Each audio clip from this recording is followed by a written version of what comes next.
Okay, now that we have a basic sense for how to make an untranslated log graph, what's going to happen is we're going to learn how to deal with numbers that shift your graph around. We've done these for long enough where you guys should be able to tell me insides left, right does the opposite. So this graph is going to go left 3 and up 2. But like where does it go left 3 and up 2 from? We're not really sure yet, and that's what we're building up to in this video. So the first thing you're going to do with log graphs, logs are a little trickier than other types of graphs we've made this year, so you have to do things a tiny bit differently. First thing we're going to do is act like it's not translated. So I'm going to pretend like this 3 and this 2 aren't even here. And just for a second, I'm going to pretend this just says y equals log base 5 of x. So I'm acting like this number and this number are not even here. So if I was going to make a little table for just this guy, the last video we learned our rules for that. This is our little notes from last time. The asymptote I'll take care of later, but the points are going to be 1, 0, and whatever your base is, comma 1. And I'll show you again why that works. If I do my, I'm going to have 5 to the y equals x. Choose my y first because it's easier. If I do 5 to the 0, I get a 1 for x, 1, 0.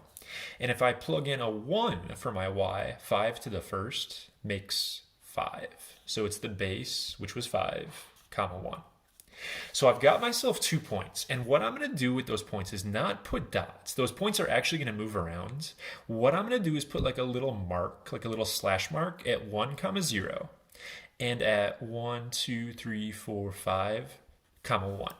If this green equation over here was just it, I would graph it, boom, and it'd be done.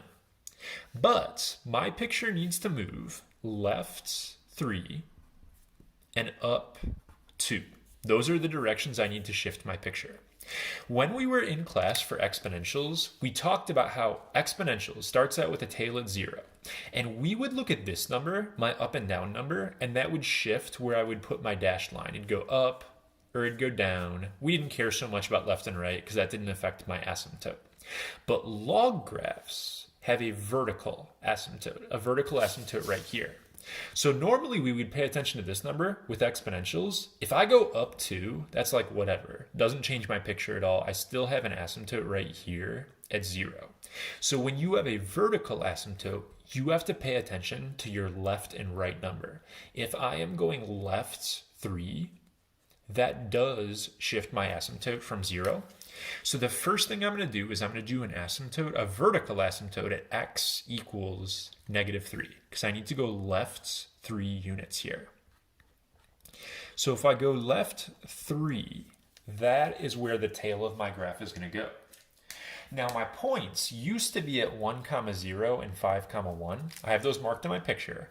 I'm going to count left 3 up 2 with each of those dots. Left 3 up 2. So those are going to be my actual dots for the picture. And just like with exponentials, you go with the flow of your points. So I'm going to go really steep right here. I'm going to hit my dots and I'm going to go very, very not steep on the right side.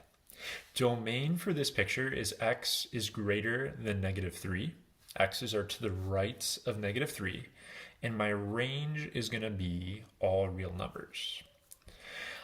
When you graph these on your calculator, please be careful. If any of you have a nice calculator at home, the TI series, like the graphing calculators, like to cut this part of the picture off. So they make it look like stops right here. I don't even know why they do that. But you do need to make sure, if you're using your calculator to check your work or whatever, that you draw in this arrow right here, because it does keep on going right here as it gets closer and closer to your asymptotes. Want to do one more example and go a little faster through it in this video. This is supposed to say x minus 2 here. I just messed up because I didn't want my picture to be off.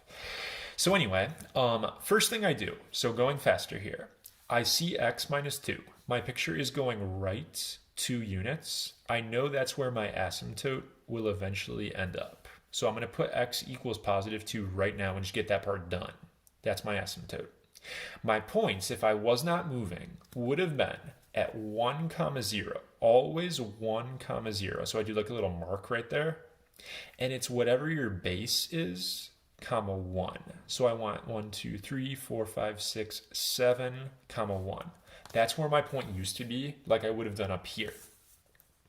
Now I take my dots and I count right 2, down 5 for each of them. So from right here, right 2, down 5. Get a dot right there. Right 2, down 5 right here. And those are going to be the 2 dots that I use to draw my actual picture. So my domain is x is greater than 2, and my range is all real numbers. In this video, we didn't talk about what happens if you have a number in the front of the log. That is a little more complicated. If you want to watch the next video, that will show you guys how to handle that. But as long as you have just a regular x, this is basically your setup. Make your 2 starter points, mark them on the picture, and then you just count whatever direction it said. So we marked our points, we went right 2, down 5.